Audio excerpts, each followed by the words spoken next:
I broke up with the most popular boy in school after college, and he was so heartbroken that he never pursued another relationship and even fell into a dark spiral. We crossed paths again at a class reunion, where his friend deliberately suggested he bring his new girlfriend to provoke me. When the word girlfriend was mentioned, Adler froze, his eyes glued to his phone screen, refusing to react. Henry's comment quickly set the room buzzing. Classmates began chiming in, eagerly demanding to meet Adler's girlfriend. Caught in the moment, Adler had no choice but to go along with it, perhaps out of spite, or maybe just to make me uncomfortable. He decided to make a phone call in front of everyone. The moment Henry mentioned Adler having a girlfriend, a sharp pang hit my heart, leaving my hand trembling as I tried to keep my glass steady. I couldn't take it. Grabbing my purse, I stood up and made my way toward the door. But before I could leave, Hudson stepped through the crowd and blocked my path. He looked at me, startled. Well, it's you. I didn't notice you here earlier. How long have you been sitting here? Hudson, Adler's closest friend, wasn't about to leave so easily. He still held a grudge, blaming me for what he believed I'd done, breaking Adler's heart and turning his life upside down. I forced a polite smile and replied softly, I've been here for a while, but I really have to go. Something urgent has come up.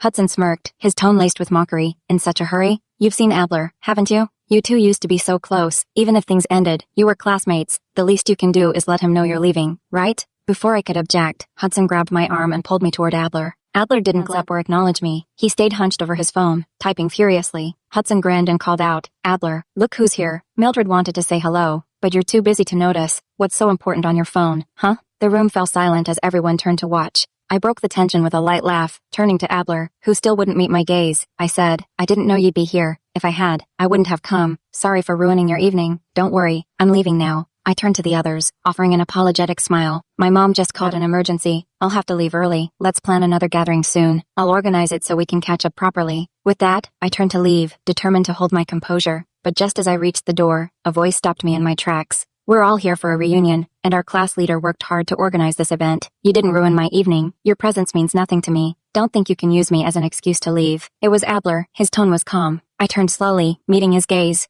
For the first time that evening, Adler looked up at me, his hand to his phone tightly, his expression unreadable. He seemed determined to keep his composure, but I could tell he was struggling. I knew Adler well enough to understand one thing. When he said my presence meant nothing, he wasn't lying, but I couldn't ignore the past. I had been running from it for years. Maybe it was time to stop running. Instead of leaving, I walked back to the table and sat down, ignoring Hudson's look of disdain. Half an hour later, the door opened again. A woman walked in. The moment she entered, Adler stood up. Hudson, who had been watching me closely, leaned in and whispered, Does it hurt? I turned to face him, meeting his gaze without flinching. Hudson smirk deepened as he leaned closer. Do you even realize what you gave up, Mildred? You can't keep running forever. I didn't respond to his taunts. Instead, I shifted my gaze toward Adler and the woman. Adler took her bag and led her to the sofa, where the rest of the group quickly gathered around them. I stayed calm, pulling out my phone, pretending not to